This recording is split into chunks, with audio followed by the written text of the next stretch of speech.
서서 신랑의 음성을 듣는 친구가 크게 기뻐하나니 나는 이러한 기쁨으로 충만하였노라. 함께 있습니다. 그는 흥하여야 하겠고 나는 쇠하여야 하니라. 아멘. 오늘 하나님의 말씀은 이러한 기쁨으로 충만하였노라 라는 제목으로 하나님의 말씀을 증거하겠습니다. 우리 29절 말씀을 보면 신부를 취하는 자는 신랑이나 서서 신랑의 음성을 듣는 친구가 크게 기뻐하나니 나는 이러한 기쁨으로 충만하였노라 라는 말씀을 근거로 이러한 기쁨으로 충만하였노라 라는 제목으로 하나님의 말씀을 증거합니다. 사랑하는 성도님들은 무엇으로 즐거움을 얻으십니까? 사람들마다 기쁨을, 즐거움을 얻는 방식이 다 다릅니다. 어떤 사람은 시험을 치를 때 시험 결과가 꼭 좋아야만, 심지어는 1등을 해야만 기뻐하는 사람이 있습니다. 반면에 어떤 사람들은요, 시험을 그냥 내가 잘 봤다, 포기하지 않았다, 그리고 모르는 것을 하나 배워갔다라는 것으로 만족하는 사람이 있습니다. 또 다른 사람들은 그냥 시험이 끝났다라는 것으로 기뻐하는 사람도 있습니다. 세상을 살 때도요, 내가 과연 몇 등인가 라는 것을 주목해서 거기서 기쁨을 얻는 사람도 있지만, 어떤 사람들은 내가 그 과정 가운데 하나님이 동행하셨다라는 것으로 기쁨을 누리는 사람들이 있습니다. 우리 학창시절에 우리 성도님들께서는 어떠한 기쁨을 가지셨습니까? 1등 하셔야 기뻤습니까? 시험이 끝나서 기뻤습니까? 아니면 모르는 것을 배워서 기뻤습니까? 아니면 그냥 슬프셨습니까? 사람마다 다 기뻐하는 방식이 다릅니다. 책을 보다 보니까 우리나라가 평등사회라고 해요. 동의하십니까? 저는 전혀 동의를 알 수 없었습니다. 무슨 소린가, 말도 안 되는 소리 하네 라는 생각으로 책을 쭉 읽어보니까 우리나라는 평등사회다, 평수를 따지고 등수를 따지기 때문에 평등사회다 라고 말하길래 그런 의미라면 맞다, 평등사회다 라고 동의를 했습니다. 더 좋은 학교, 더 나은 집, 더 좋은 차, 더 잘생긴 외모, 더 작은 얼굴, 더 큰 키, 그것이 우리를 기쁨을 준다라고 생각하니까 얼마나 외모 가지고도 힘들어하는지 모릅니다. 그러다 보니까 이 흙수저 사람들은요, 금수저 사람을 깎아내려고 얼마나 노력하는지 몰라요. 그냥 부럽다고 하면 되는데 저 같은 경우 괜히 이렇게 흠집을 내고 싶습니다. 이렇게 잘 사는 집에 자녀가 되는 것을 보면 그냥 너 잘 살아서 좋겠다라고 하면 되는데 부모만 잘 만나가지고 말이야, 이렇게 생각할 때도 있죠. 말할 때도 있죠. 또 이 외모가 뛰어난 사람들을 보고 제 스스로가 위축되면 어떻게 말합니까? 그냥 잘생겼다라고 말하면 되는데 기생같이 생겨가지고 이렇게 얘기를 할 수가 있습니다. 뭐 여자 꽤나 울렸겠다, 저런 사람 조심해야 된다, 여자 홀리게 생겼다, 뭐 이런 얘기를 할 수 있는 것이죠. 왜 그랬을까요? 부러워서 그렇습니다. 왜 그럴까요? 경쟁하고자 하는 마음들이 제 속에 내재되어 있기 때문에 그렇습니다. 나보다 위에 있는 사람들을 보고 그냥 인정해주면 되는데 경쟁심을 느끼고 심지어는 이 배가 아프고 저녁에 잠이 안 오는 그런 일들이 가끔씩은 일어날 수 있는데, 그 이유는 근본적인 이유가 우리의 마음속에 비교와 이 경쟁을 하기 때문에 그래요. 이 경쟁자가 영어로 라이벌입니다. 우리 라이벌이라는 얘기 많이 들어봤죠? 너 라이벌이 누구냐? 이렇게 물어보죠. 근데 라이벌의 이 단어를 보면 원래는 리버, 이 강에서 같이 물을 마시는 사이가 나중에 더 좋은 곳에서 더 편하게 더 많이 물을 먹을 수 있는 사이로 되다 보니까 이 경쟁자가 됐다는 뜻입니다. 그래서 같이 물을 마시는 사이가 더 좋은 물을 더 쉽게 더 편하게 얻어야 돼서 싸우는 사이가 되었다는 것에 우리 단어를 봐서도 알 수가 있어요. 성도님들은 혹시 라이벌이 있으십니까? 네, 지금 뭐 웃으시는 분들 다 있는 것 같은데요. 라이벌 있으십니까? 네, 저는 라이벌이 과거에 정말 많았습니다. 그 사람은 나를 라이벌로 생각 안 하는데 저 혼자 라이벌로 여기니까 얼마나 힘들었는지 몰라요. 영화에서도 보면 아마데우스라는 영화가 있습니다. 다 보셨나요? 과거의 영화인데 거기에 보면 안토니오 셀리엘리가 나오는데요. 그 사람이 궁중에서 악장이었어요. 음악을 좋아하는 황제 앞에서 악장으로 살고 있다 보니까 프라이드가 얼마나 높았는지 모릅니다. 세상 살만하다라고 여겼죠. 언제까지냐면 그가 모차르트를 만나기 전까지 그랬습니다. 그는 열심히 밤을 새서 심혈을 기울여야 대작이 한번 나올까 말까인데, 모차르트는 그냥 핀 가지고 휙휙 휘르다 보면요, 어느 순간 곡이 나왔고 그 곡이 대작이 됩니다. 그 모든 모습을 보니까 이 살리에르가 보통 배가 아픈 게 아니에요. 심지어는 그가 하는 모든 일들을 감찰하게 되고 그가 하는 모든 일 때문에 살리에르는 항상 이 지옥을 경험하게 됐습니다. 왜 나는 쟤보다 못하지? 왜 신은 불공평하게 저 사람에게는 재능을 주고 나에겐 주지 않았지? 그러니까 매번 경쟁의식에 사로잡히다 보니까 결국은 나중에 모차르트를 죽인 사람이 아마 살리에르일 것이다 라는 의혹까지 받을 정도로 지옥 같은 인생을 살았던 것이 경쟁의식에 사로잡혔던 살리에르의 삶입니다. 성도님들은 경쟁에 빠질 때 무엇을 경험하십니까? 마음이 평안하신가요? 그 사람 안 됐으면 좋겠는데 막 잘 되고 그러면 오히려 얼마나 마음이 가슴이 아프고 생각하지도 않아도 될 일 때문에 고심하게 되는지 모릅니다. 비교와 경쟁에 쌓여 있을 때 사실은 우리는 지옥을 경험하게 됩니다. 누가 잘할까봐 칭찬해주면 되는데 누가 잘할까봐 벌벌 떠니까 이 지옥과 같은 인생을 사는 것이죠. 재능이 있는 사람을 볼 때마다 나보다 잘하면 어떻게 되지? 화가 난다 라고 말하는 사람이 어떻게 정상적으로 삶을 살 수 있겠습니까? 알랑한 자존심과 이 체면을 가지고 그래도 내가 좀 그 사람보다 낫다라는 것을 증명하기 위해서 누군가를 깎아내리는 그런 모습들을 보면 얼마나 사람들이 경쟁의식에 빠지게 되면 비참한 삶을 살 수 있는지를 알 수 있습니다. 특별히 회사에서 먼저 회사에 입사하신 분들이 많이 힘들대요. 저도 회사에 있을 때 저희 때는 토익 850만 넘어도 그냥 입사를 했는데 이 다음 후배들 보니까 뭐 900이 넘어야 되고 나중에 보니까 그 한국어처럼 영어를 잘 쓰는 사람이어야 들어올 수 있어요. 그러다 보니까 뭘 경험합니까? 내가 좀 그 사람보다 밀린다. 참 안 된다. 부족하다. 그러다 보니까 그 사람이 자꾸 미우게 되는 그런 일들도 있었습니다. 괜히 안 가르쳐주고 이런 적도 있었어요. 그러다 보니까 문제는 뭐냐? 저보다 좀 괜찮은 사람이 한 명이면 괜찮은데 그 후배가 선배가 되면 더 능력 있는 후배들이 또 몰려오게 됩니다.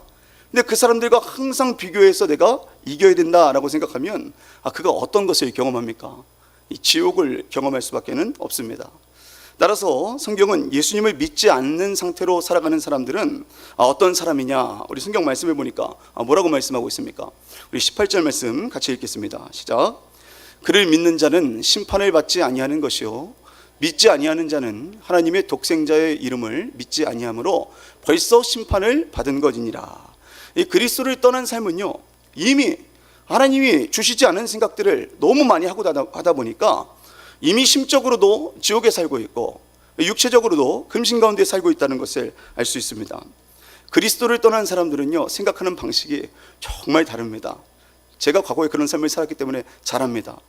누군가가 잘 되면 박수 치면 되는데 그 사람 때문에 내가 덜한 사람처럼 보여져가지고 이 고민을 하다 보니까 보통 머리가 아픈 게 아닙니다.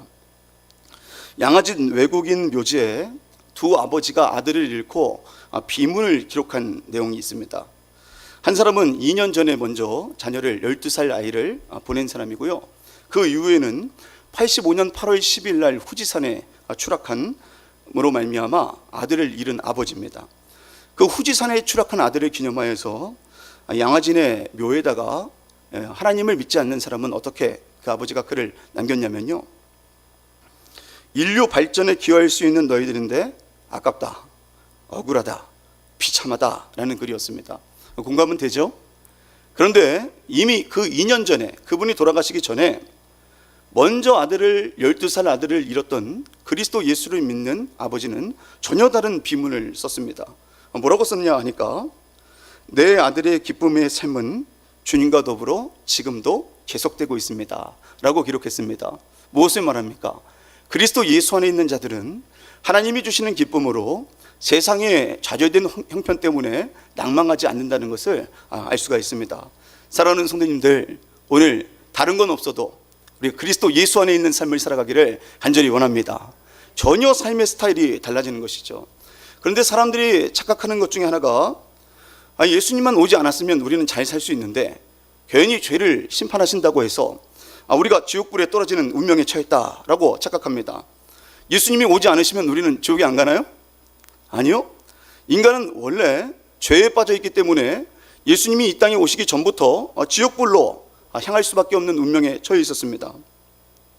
예수님이 와서 심판을 선고한 것은 결국 지옥불로 갈 수밖에 없다는 것을 알려준 것인 것이지, 원래 지옥에 안 갈 사람들에게 심판을 해서 지옥에 갈 사람으로 보낸 것이 아니라는 것이죠.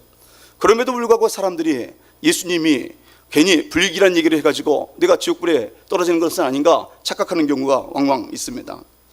어떤 사람이 통증이 있어서 병원에 가야 되는데 통증이 너무 작아요. 그래서 병원을 갈까 말까 하다가 친구가 입원해가지고 병원에 간 김에 진찰을 했습니다. 그랬더니 통증이 작았지만 그냥 한번 해본 건데 암인 거예요. 그렇다면 그 사람이 의사를 붙들고 당신이 어떻게 나에게 암을 선고해서 암이 발생되겠습니까? 라고 말한다면 되겠습니까? 전혀 그럴 수가 없는 것이죠. 의사가 심판을 내리기 전에 이미 그 사람은 질병이 들었던 것이고 의사는 그것을 밝혀 쓴 것뿐입니다. 그럼에도 불구하고 예수님께서 조금 불길한 얘기를 하거나 잘못을 말하면 그것 때문에 지옥에 가는 것처럼 예수님을 원망하는 사람들이 있습니다. 성경은 예수님은 원래 죄로 인해서 지옥불에 떨어지지 않을 인간들에게 심판을 선언한 것이 아니다 라고 말합니다.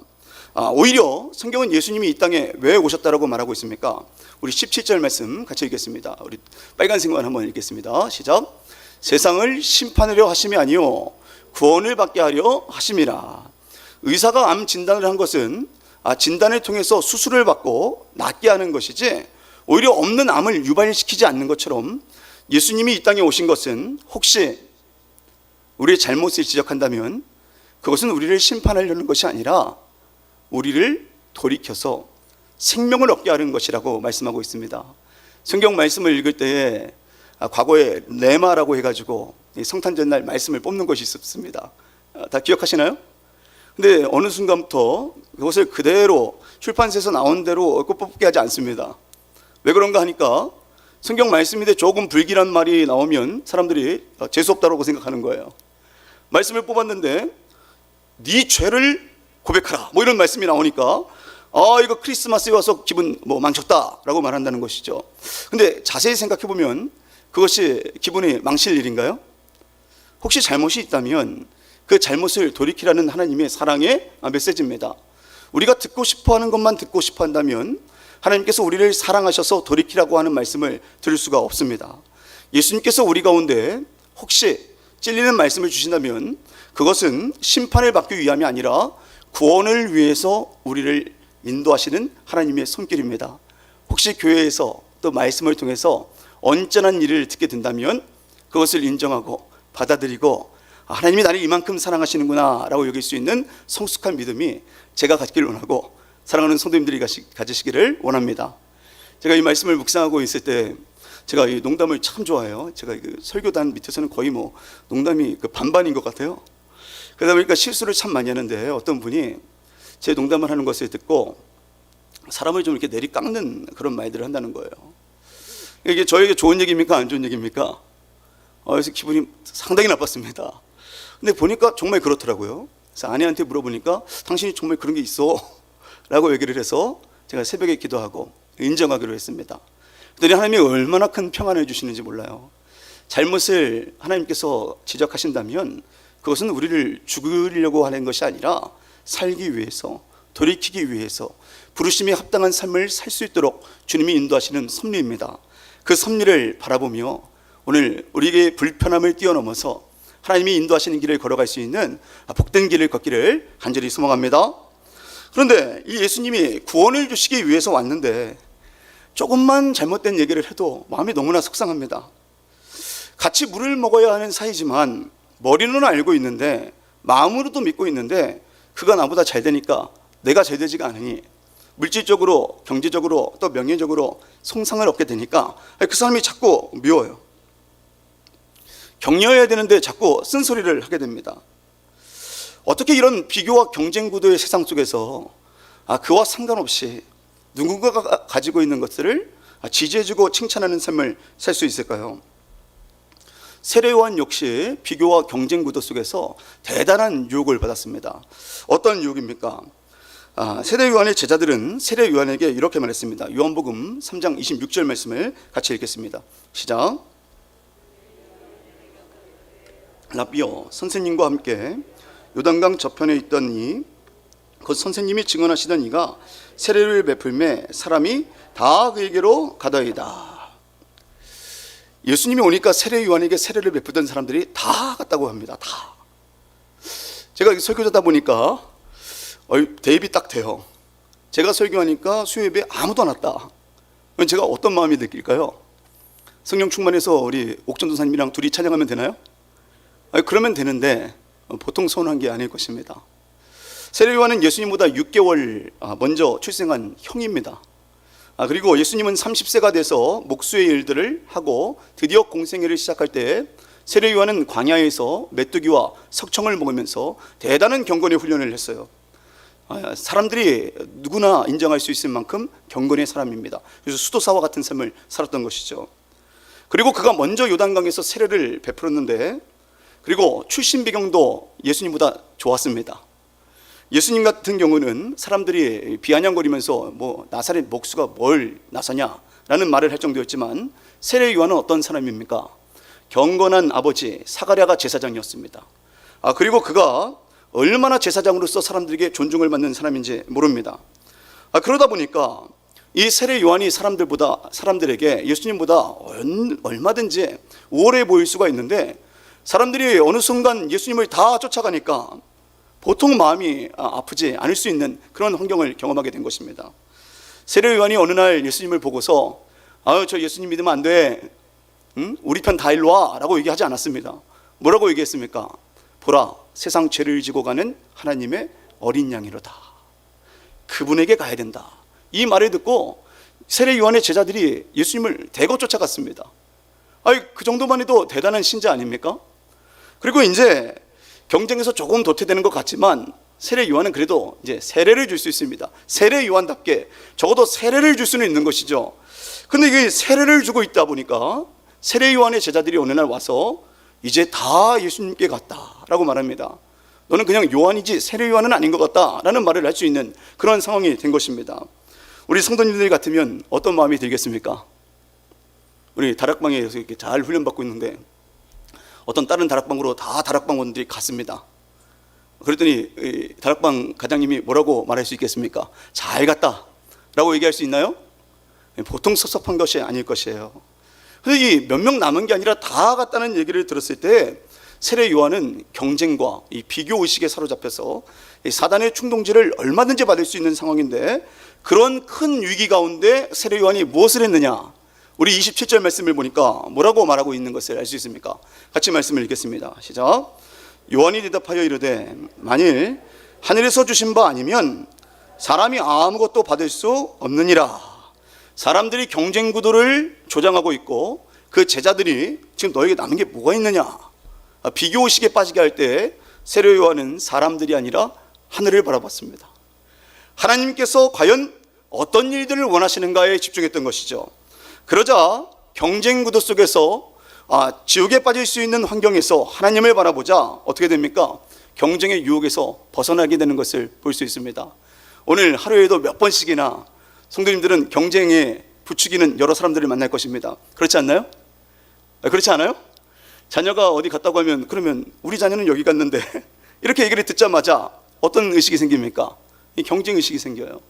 나에게 이 정도 돈이 생겼는데 어떤 사람들이 더 많이 있다는 얘기를 들으면 어떻습니까? 비교하게 됩니다. 그때 무엇을 해야겠습니까? 우리 그때마다 눈을 감고 하늘에 계신 하나님을 향하여서 우리의 마음을 고정할 수 있는 신자 되기를 간절히 소망합니다. 그러다 보니까 요한이 무엇을 말하게 됩니까? 이거 하늘에서 주신 바 아니냐? 하나님께서 예수님에게 독생하신 그분의 아들에게 주신 권위가 아니냐라고 말함을 통하여서 비교의식을 부추기고 있는 그들의 제자들 가운데 하나님에게 시선을 고정시키는 역할들을 하고 있음을 볼 수 있습니다. 서운한 일이 생기고 비교의식이 생길 때마다 하나님을 바라본 자는요, 하나님이 하시는 일이기 때문에 마음의 평안을 경험하게 됩니다. 본의 아니게 세상 사람들과 경쟁하게 될 때에 함께 마셔야 될 물을 먼저 마셔야 될 물로 여겨서 싸우게 되는 것을 경험할 때마다 하늘을 바라보고 하늘 하나님께서 우리에게 주신 것이 무엇인가를 세워보고 이미 우리에게 주신 것들에 만족하며 감사할 수 있는 자가 되어야 할 것입니다. 우리 책을 보니까 유명한 목사님은 아닌데 스펜서라는 나이 많은 목사님의 일화가 이 책에 소개되어 있어서 제가 하나 발췌했습니다. 그 목사님은 세계적으로는 유명하지 않지만 그 지역에서는 꽤나 유명했던 목사님이래요. 근데 젊은 목사가 근처에 개척을 했어요. 그리고 말씀을 전하다 보니까 수많은 사람들이 다 그에게 가게 됐습니다. 그리고 어느 날 예배를 드리려고 하는데 이 스펜서 목사님의 예배 드리는 곳에 사람들이 몇 명 남지 않았습니다.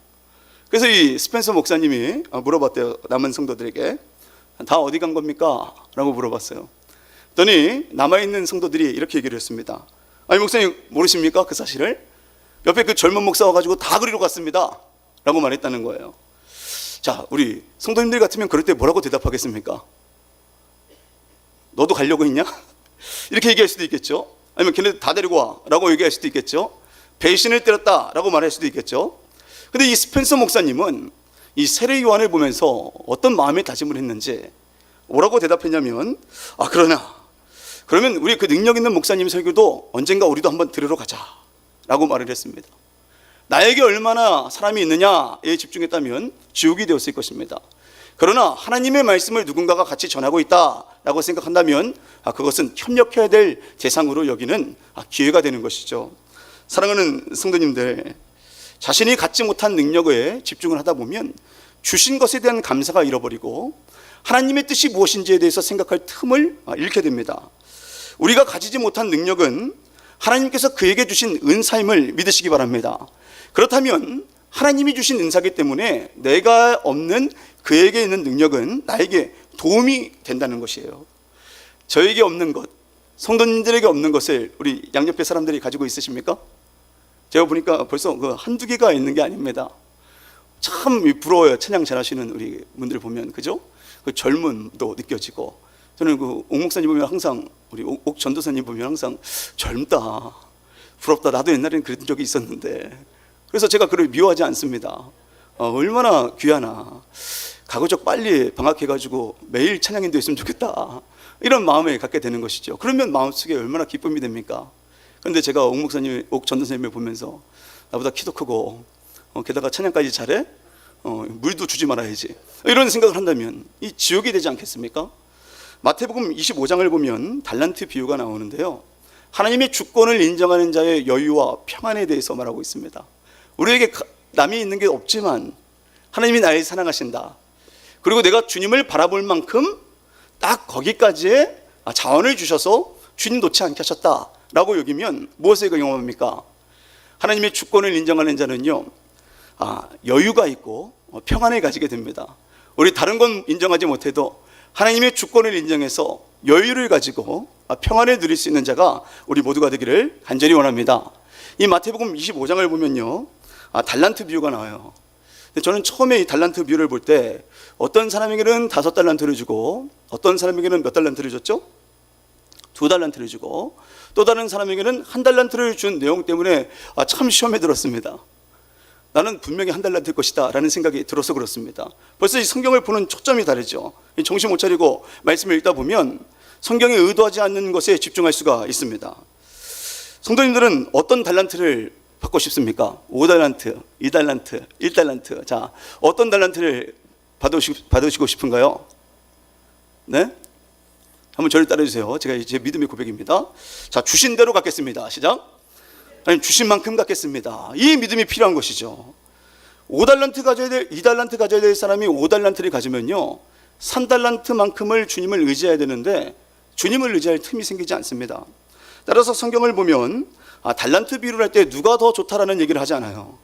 1달란트는 현대의 금액으로 환산하면 20년 정도의 생활비를, 20년. 뭐 대단한 거 아니에요? 그죠? 20년 정도의 생활비가 있으면 되는 거 아닙니까? 제가 이렇게 얘기할 때 고개를 숙이는 분은 120년은 있어야지 이렇게 생각하는 분이 있겠지만, 하나님이 20년 생활비를 주신다면 그 이후에 20년을 왜 또 주시지 않으시겠습니까? 하나님은 얼만큼의 달란트를 주는 것이 아니라 하나님이 주셨다라는 것에 감사하는 자가 되기를 원하기 때문에 어떤 사람이 더 많이 가졌느냐 적게 가졌느냐에 대해서 아무런 말씀을 하지 않으셨습니다. 하나님이 몇 달란트를 가졌느냐에 대해서 아무런 관심이 없다는 얘기는 2달란트를 받은 사람과 5달란트를 받은 사람과의 평가가 어떠한지를 보면 알 수 있어요. 2달란트를 받은 사람들에게 우리 주님은 무엇을 말씀하셨습니까? 우리 마태복음 25장 23절 말씀을 같이 읽겠습니다. 시작. 착하고 충성된 종아, 네가 적은 일에 충성하였음에 내가 많은 것을 내게 맡기리니 내 주인의 즐거움에 참여할지어다. 아멘. 이 5달란트가 받은 사람이 있는데도 2달란트 받은 사람들에게 너 적은 것에 충성했다 라고 얘기했고, 네 주인의 즐거움에 참여하게 될 것이다 라고 말했습니다. 자, 그럼 우리의 관심 5달란트는 뭡니까? 제가 처음 성경을 읽을 때는 너는 많은 일에 충성되었기 때문에 더 많은 즐거움에 참여할 것이다 라고 추측했습니다. 그런데 5달란트 받은 사람들에게 우리 주님께서 뭐라고 말씀하십니까? 시작. 착하고 충성된 종아, 내가 적은 일에 충성하였음에 내가 많은 것을 내게 맡기리니 내 주인의 즐거움에 참여할지어다. 아멘. 자, 이 평가가 다릅니까? 조다가 읽으면 읽은 거 또 읽은지 알 만큼 똑같은 말씀이 나옵니다. 하나님은 우리가 5달란트를 가졌는지 2달란트를 가졌는지 전혀 관심이 없으십니다. 전혀 관심이 없으십니다. 전혀 관심이 없으십니다. 제가 이 얘기를 왜 3번 하냐면요, 자꾸 있는 것처럼 느껴질 때가 많아서 그렇습니다. 그렇다면 2달란트가 가진 사람이 5달란트를 부러워할 필요가 없죠. 그러면 부러워하는 대신에 어디에 집중을 해야 됩니까? 하나님 앞에서는 5달란트도 적어요. 2달란트도 적습니다. 5만 달란트도 적습니다. 50만 달란트도 적습니다. 왜 그렇습니까? 하나님께서는 만유를 창조하시고 유지하시고 보존하시는 하늘 아버지시기 때문에 그렇습니다. 그렇다면 뭐가 더 많냐에 집중하는 것이 아니라 어디에 집중하라는 것을 성경이 말하고 있습니까? 받은 것을 가지고 너가 충성되었느냐? 하나님이 주신 것이 있다면 그것을 주님의 사명을 위해서 사용했느냐? 우리 주님이 거기에 집중을 하는 것이죠. 사랑하는 성도님들, 오늘 성도님들이 가지고 계신 것이 무엇이 있습니까? 저에게는 전동 킥보드가 있습니다. 전동 킥보드를 타고 가다가 길에서 성도님들을 만나고 성도님들이 당황하는 모습을 여러 번 봤습니다. 저는 이 전동 킥보드를 살 때 마음속에 결심한 것이 있었습니다. 제가 그때 유초등부 사역자였는데 애들을 한 명씩 다 태워주면서 하루에 20분씩 교제를 하자. 얼마나 애들이 좋아했는지 모릅니다.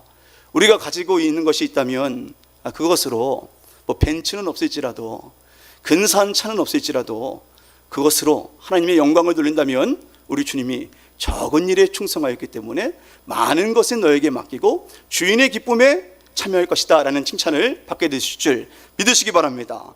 그러니까 우리 세례 요한은 경쟁심을 비추고 있는 수많은 사람들 앞에서 야, 너는 지금 그러한 기쁨, 경쟁에서 이기고 있는 기쁨, 그 기쁨을 바라보냐? 나는 그런 기쁨 바라보지 않는다 라고 말했습니다.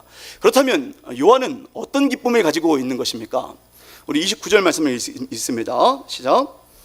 신부를 취하는 자는 신랑이나 서서 신랑의 음성을 듣는 친구가 크게 기뻐하나니 나는 이런 기쁨으로 충만하였느라. 아멘. 이게 무슨 얘기입니까? 신자가 가져야 될 기쁨은 비교와 경쟁에서 이겨서 갖는 기쁨이 아니라 하나님이 주신 것을 하나님의 뜻을 위해 사용하는 것으로 이러한 기쁨으로 충만함을 가져야 된다라고 말한 것입니다. 아파트가 없는 사람은 아파트에 있는 사람들이 부럽습니다. 서울에 아파트가 없는 사람들은 서울에 있는 아파트 사람들을 얼마나 부러워하는지 모릅니다. 그러나 우리는 이러한 기쁨으로 그러한 기쁨으로는 충만해서는 안 될 것입니다. 어떤 기쁨으로 충만해야 되겠습니까? 한번 저를 따라서 믿음으로 고백하기 원합니다. 하나님, 이러한 기쁨으로 충만케 하옵소서. 아니, 신랑의 친부가 신랑이 신부를 보고 기뻐하는데 기분 좋지 않은 표정을 갖고 있다면 신랑에게 그게 친구입니까? 원수입니까? 이게 내 아내를 너무 보고 있었나? 라는 반역자밖에는 될 수가 없는 것이죠. 세례 요한은 예수님의 반역자가 아닙니다. 심지어는 경쟁의식에 사로잡히다 보면 예수님까지도 이겨야 될 상대로 여길 수 있다는 것을 오늘 말씀을 보면 알 수가 있습니다. 예수님의 뜻도 내 뜻보다 앞설 수 없어 라는 경쟁의식에 사로잡힌 자는요, 지옥계에 이미 살고 있는 자가 되는 것이죠. 예수님도 일찌감치 우리에게 무엇을 말씀하셨습니까? 너희 가운데 있어야 할 기쁨은 너네가 만든 기쁨이 아니라 내 기쁨이 너희 안에 있어야 너희가 이러한 기쁨으로 충만해진다 라고 말했습니다. 그렇다면 예수님이 가지고 있는 기쁨이 무엇입니까? 사람들에게 너 목수의 아들 아니냐? 귀신 들린 것 아니냐? 바알세불의 이름으로 바알세불을 지금 너희가 쫓아낸 거 아니냐? 별의별 소리를 들었지만 기쁨이 항상 충만했습니다. 왜 그럴까요? 왜 그렇습니까? 사람들이 그렇게 깎아내리고 있는데 왜 예수님은 기쁨을 잃지 않았습니까? 우리 주님은 이러한 기쁨이 있었기 때문입니다. 요한복음 15장 12절 말씀을 보니까 예수님이 기쁨을 누리는 기쁨은 그러한 기쁨, 세상의 기쁨이 아니라 이러한 기쁨이었습니다. 그것이 무엇입니까? 같이 말씀을 읽겠습니다. 시작. 내가 아버지의 계명을 지켜 그의 사랑 안에 거하는 것 같이 너희도 내 계명을 지키면 내 사랑 안에 거하리라. 내가 어떻게 사람들에게 보이나? 사람들이 나를 뭐라고 평가하나? 그것이 아니라 내가 주의 말씀을 순종했는가? 그래서 서로 사랑하는 일들을 행하고 있는가? 그렇다면 나는 그것이 참된 기쁨이다 라는 것이죠. 하나님을 바라보는 자는 주님 한 분만으로 기뻐합니다. 주님 한 분 더 있어서 기뻐하는 것이 아니라 주님 한 분 때문에 기뻐한다는 것이죠. 하나님도 사랑하고 세상도 사랑하는 사람은요, 하나님 때문에 사랑하는 것이 아닙니다. 하나님도 사랑하는 사람입니다. 하나님도 사랑하는 사람에게는 하나님만 사랑하는 사람들과 비교할 수 없는 아픔이 있습니다. 경쟁에 살아요. 비교의식 속에 삽니다. 지옥에 살게 돼요. 왜 그렇습니까? 하나님도 높아져야 되지만 내 뜻도 내 이름도 내가 생각했던 일들도 이루어져야 기뻐하는 사람이기 때문에 그렇습니다. 그것은 하나님이 나의 인생의 주인이 아니라는 것이죠. 주님이 내 얘기를 들어줘야 나는 주님을 주인으로 여기겠다는 것은 조건이지 절대적인 하나님의 주권을 인정하는 자의 모습이 아닙니다. 세례 요한은 그렇기 때문에 자신이 조금 드러나지 않아도 주님의 뜻을 자신이 순종하고 있다는 사실 때문에 이러한 기쁨으로 충만해졌다라고 말했습니다. 뿐만 아니라 사람들을 바라보면서도요, 참 쓴소리를 사랑의 마음으로 부끄러움 없이 사람들을 두려워하지 않으려고 전했던 것을 알 수 있어요. 저는 세례 요한의 이 말씀이 참 어렵다는 것을 사역을 하면서 깨달았습니다. 무슨 말을 세례 요한이 자주 했습니까?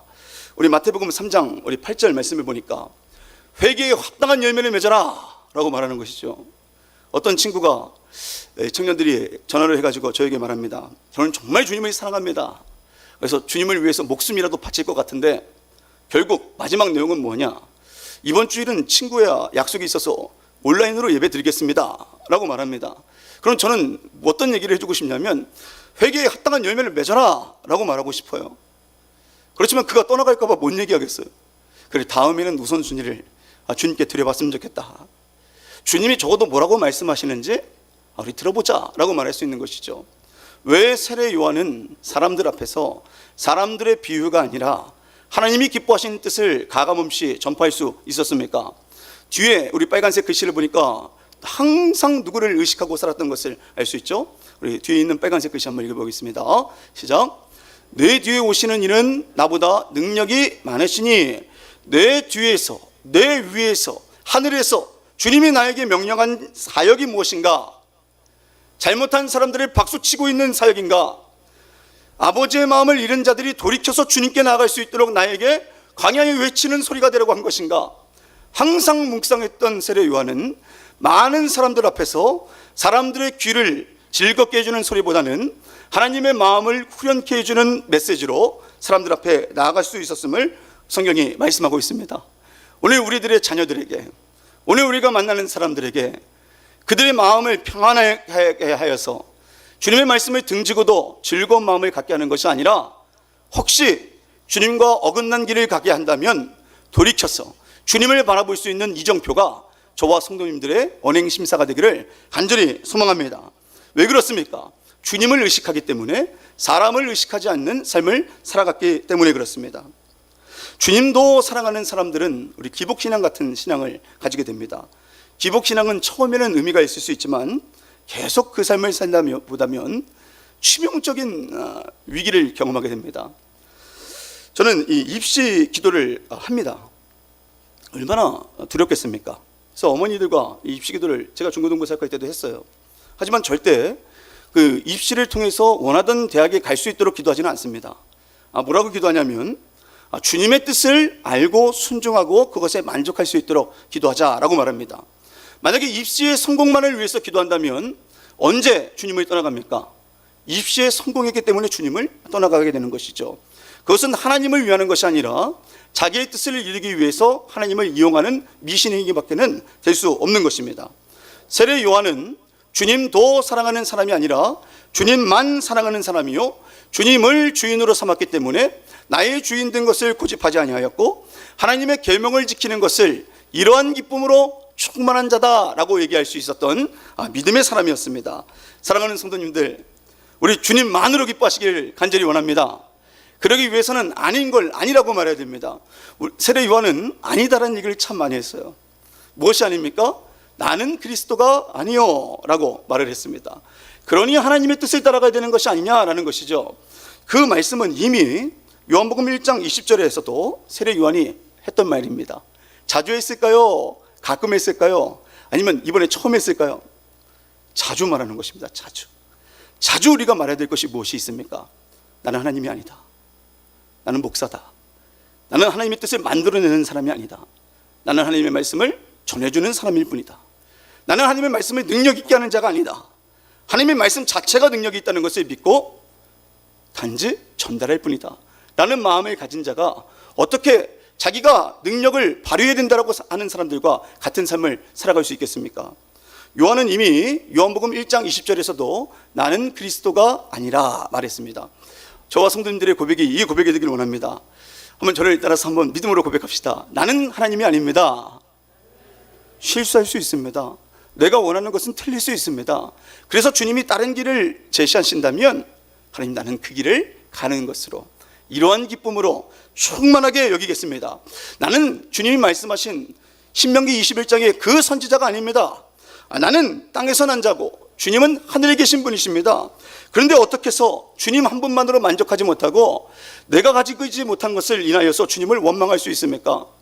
주님 한 분만으로 만족하는 자는 자신의 소명을 감당하는 것으로서 이러한 기쁨으로 충만함을 누리는 자입니다. 우리 무엇을 더 가졌느냐? 왜 나에게는 이것이 없느냐?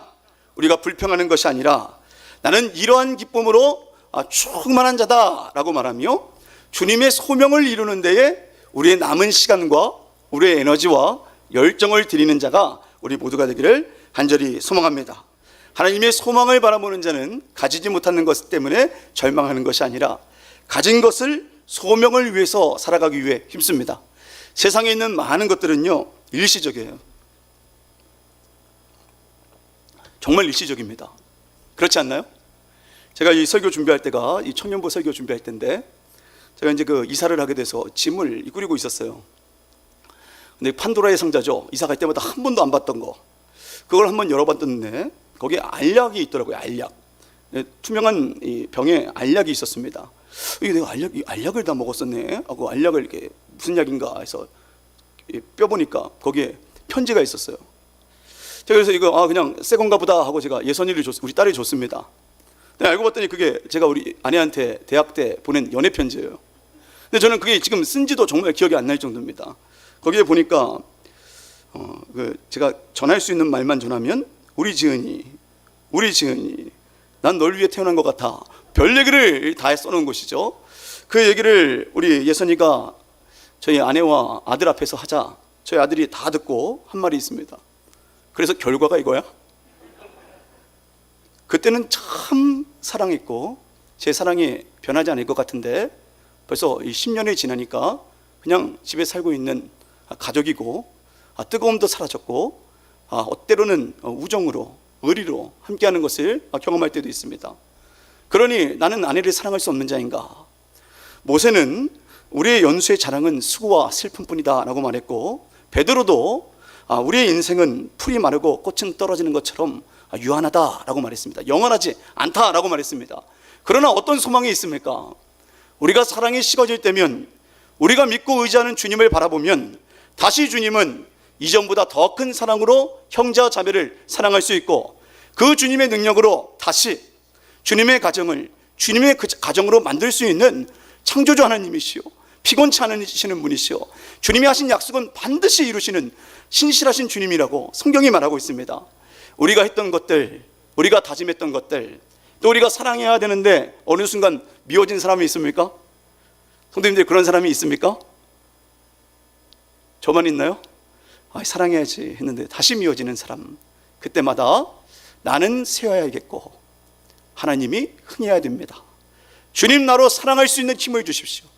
그가 가지고 있는 것 때문에 그를 비교하며 원망하지 않게 해주시고 미워하지 않게 해주시며 그를 축복할 수 있는 힘을 더하여 주십시오.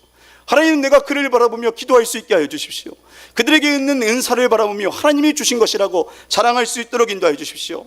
내가 더 가지지 못한 것 때문에 절망하는 것이 아니라 가진 것을 주님의 소명을 위해서 살아갈 수 있는 자가 될 수 있도록 인도하여 주십시오 라고 말할 수 있는 자, 세례 요한과 같은 자, 세상에 그러한 사랑으로 충만한 것이 아니라 하나님의 이러한 사랑으로 충만한 자가 제가 되기를 원하고 사랑하는 성도님들 되시기를 간절히 소망합니다. 그 사람들의 고백이 무엇입니까? 우리 마지막으로 30절 말씀 읽고 우리 기도하심으로 찬양한 다음에 기도하심으로 나가겠습니다. 우리 믿음으로 고백합니다. 시작. 그는 흥하여야겠고 나는 세하여야 하리라 하니라. 이러한 기쁨이 우리의 기쁨이 되기를 원합니다. 우리 다 같이 주님 한 분만으로 우리 찬송하시면서 우리가 주님이 흥하고 나는 쇠하는 길을 걸어갈 수 있는